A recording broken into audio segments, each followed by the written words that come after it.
Overclocking, a fate many resonators face eventually. Some having a natural high resistance to it, some less. When a resonator's mental capacity is overwhelmed, they lose control, which creates an overflow of resonance energy, which will cause not only potential damage to body and psyche, as well as potentially casualties, but also irreversible mutations. Of course, no one asks to be a resonator. Awakenings can happen at any point since the advent of the element. For you, it was a string of bad luck. Tacit discords had appeared around your village. It was a full-on siege.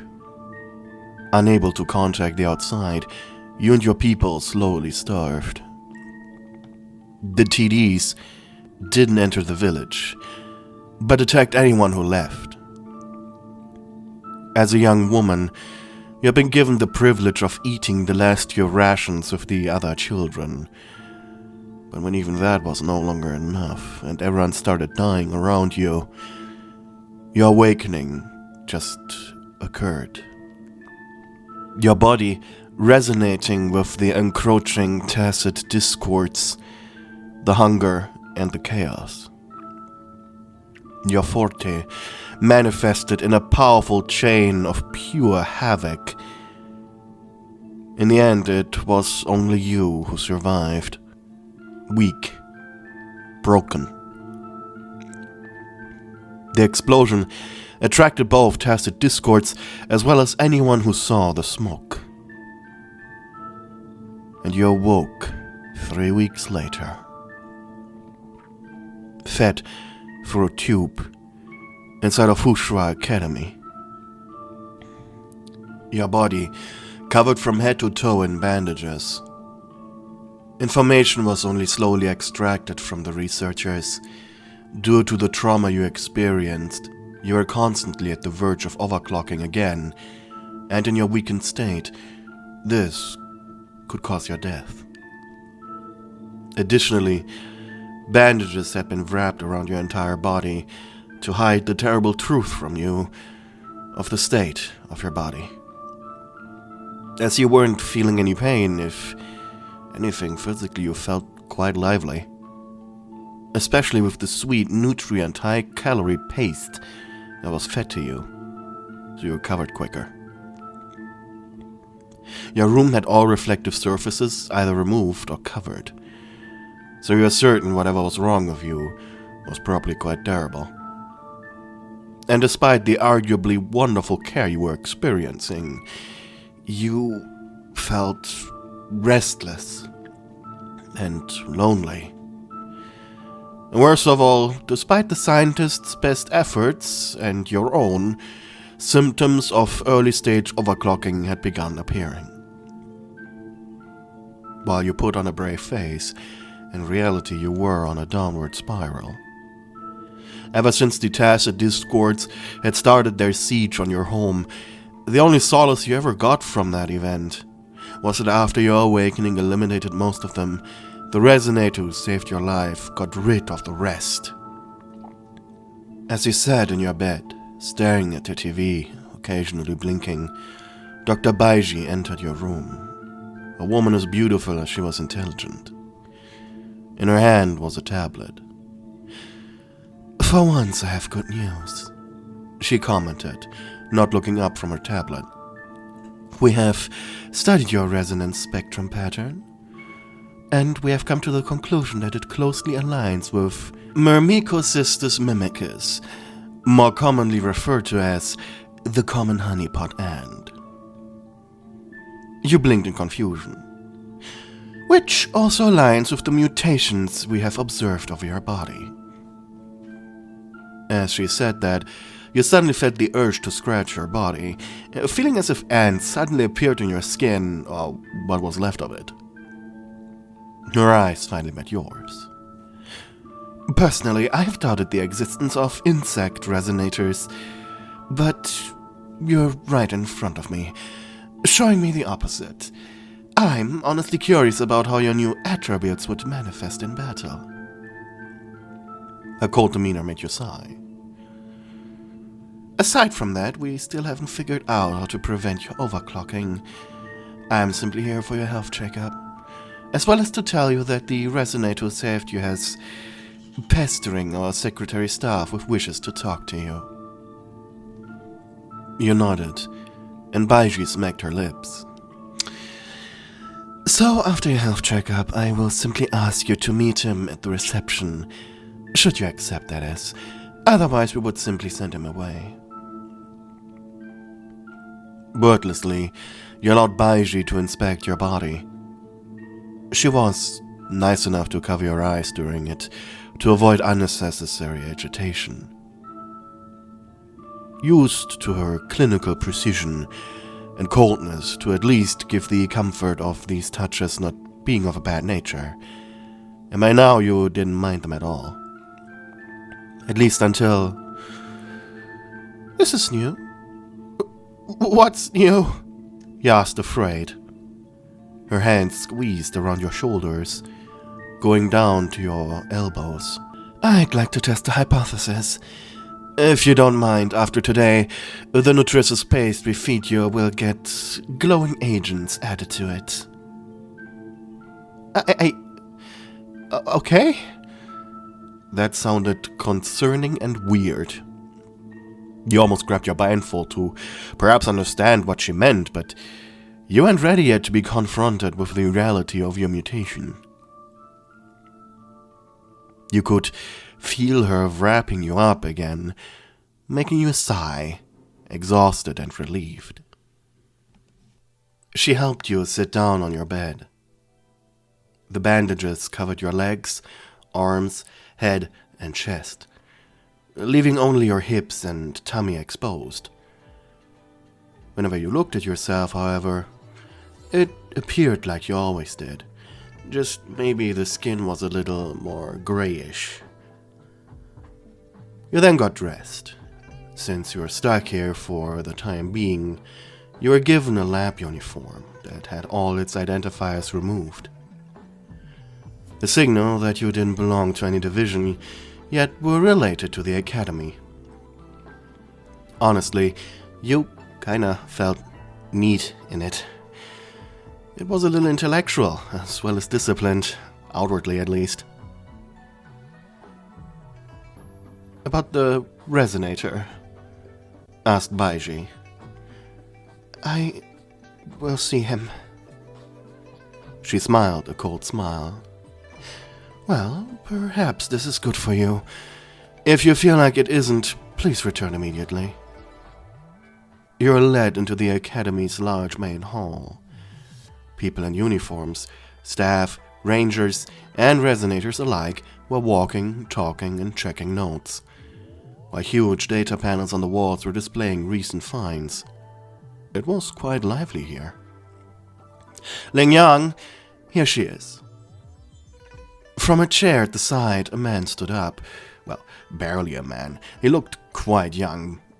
Probably just 18. Maybe 19? But most striking of all were his additional features. Cat ears, cat tail, and he was dressed in a traditional line dancer uniform. His ice blue eyes were very striking, almost to the point where they completely distracted you from what you saw as his mutations. He smiled at you, holding his hand out. Hey there, I'm Ling Yang. I was the resonator who found you while I was out. Chasing butterflies, he added quietly. Shaking, you took his hand. Li Hua, you muttered.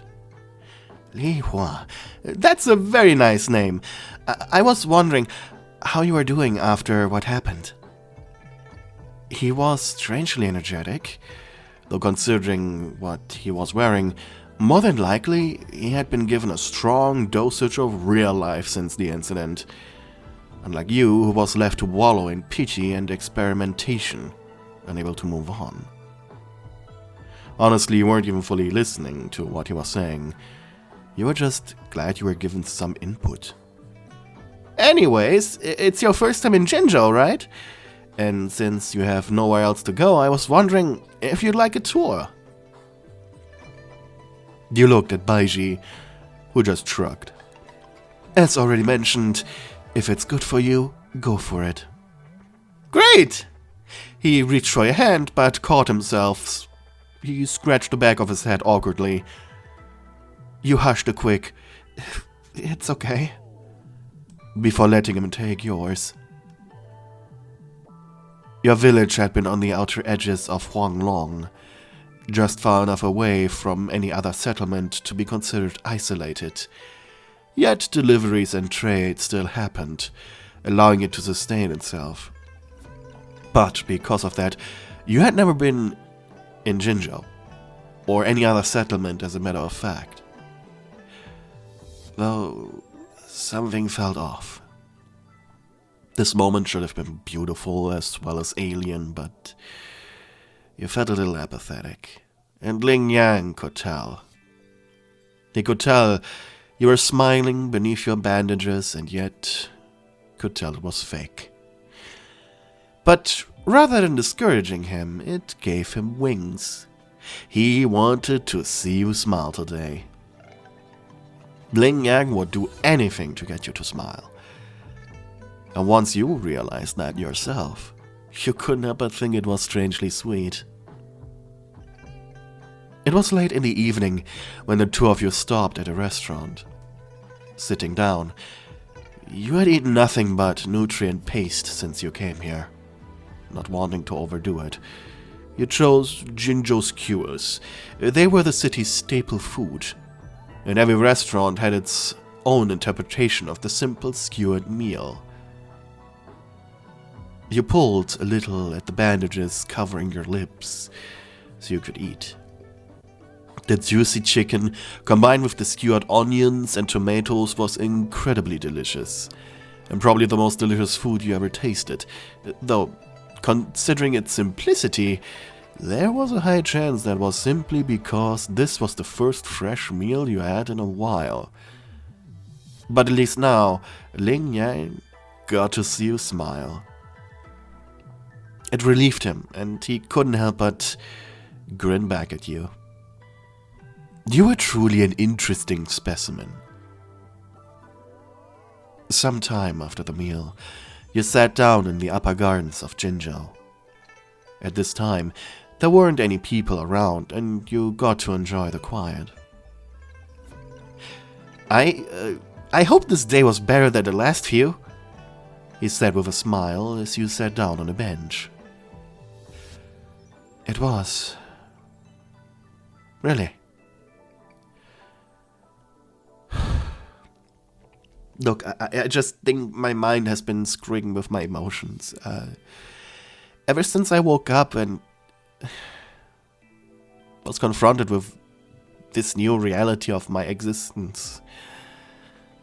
I'm sorry, I'm trauma dumping. He placed a hand on yours.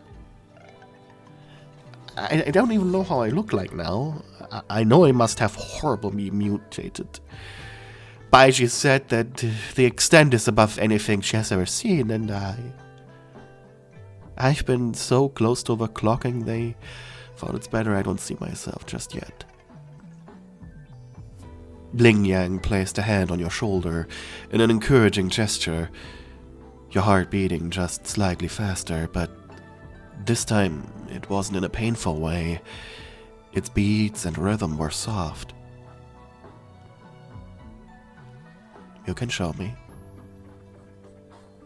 Your eyes widened. You had expected him to say that. The cat boy had a very curious... The cat boy had been very curious about your previous life, and even though he knew how you looked like now, considering he was the one to carry you here, there was genuine care in his voice. You don't have to, but it would mean a lot.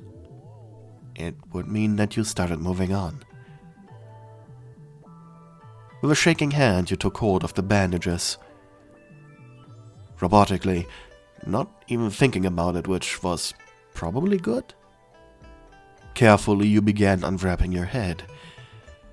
As you rolled them up, your long black hair that had been contained by the bandages covered your features as you rolled up the white fabric. Shaking uncomfortably, you placed the bandage on the bench next to you, before looking up at Ling Yang. His gentle hand bravely came forward, brushing your hairs aside. Your skin had turned into a sickly gray, giving off the appearance of a drowned corpse. Eyes red, yet beautiful, like stars. Just below your chin, however, was where your skin began to turn into orange chitin that was still somewhat soft to the touch. The chitin replaced your skin around your chest, shoulders, lower arms, and your feet up onto your knees. It was sleek, and Ling Yang knew from the reports he read that the chitin was actually quite durable for being relatively squishy. That was the most fascinating thing about your body. But what was the most fascinating thing about your body were the various gray folds that had only recently appeared, and why Baiji wanted to feed you glowing gruel, inside of which you could store liquids, similar to the honeypot ants your new biology was akin to. Thanks to your awakening and subsequent overclocking. But it was what he said next that made you teary-eyed. I think you're beautiful. You put your hands on your face as you began to quietly sob. Honestly, with how much care the scientists had taken for you to not see your visage, you had expected to never hear those words again. The comfort of reassurance. And then, the catboy hugged you, his warm body tightly embracing you.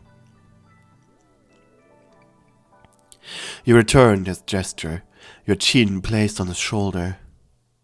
You looked down at him. It was warm, comforting. But your eyes lingered on his tail.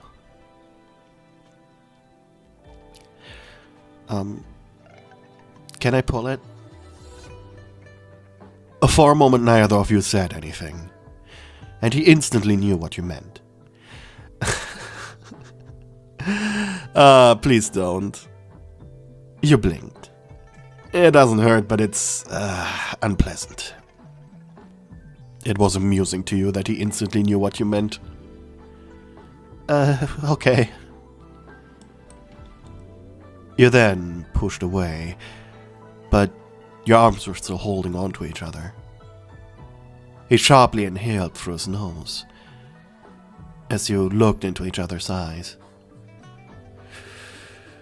Screw it, he said before he quickly pushed forward, his lips touching yours. It was gentle, the mere exploration of a simple curiosity, and you rewarded him by moving your hands up to the back of his head, your fingers intertwining with his hair, deepening the kiss. It was warm and soft. Your lips smacked as you pulled away, taking a breath. He, too, was breathing through his mouth as he looked at you. A somewhat primal expression on his face. Clearly he wanted more. And you smirked. Well, I don't mind if we keep going, Tiger. His obvious lion ears wiggled excitedly. He didn't mind the mischaracterization. And as you went for seconds, his tongue entered your mouth almost immediately. Funny, it too appeared to be a little mutated.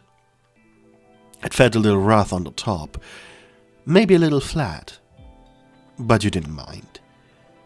with the tip of yours you brushed over his. It was deliciously lewd, and you couldn't stop yourself from moaning and groaning. His grip tightened as your kiss deepened, and your grip on his hair stronger. Somewhere from deep within his throat, you heard a rumbling. Was he growling in excitement? And it took you a moment, but you quickly realized you both started making animalistic sounds as your instinct started taking over. Well, considering what Baiji said, you were an animal too now, weren't you? But honestly, you no longer cared. We have reached the end of the video, and thank you very much for watching until this point. Please remember to like and subscribe, and comment something down below. I read every comment that you write me. But before we say goodbye, I would like to shout out all of my lovely channel members, starting with my lovely stewards. Kathy Misery, Hopeful, Mystic Jade 111, Annabelle A. Contreras, Giovanni Moriarty, Twilight Mia, Angry Boxman, Hella, BitBit, Melofia, and Anonymous Weed. And of course, a big thank you to all of my other channel members. You guys are awesome, and you keep me fed. I hope you enjoyed the video. Have a nice one, and goodbye.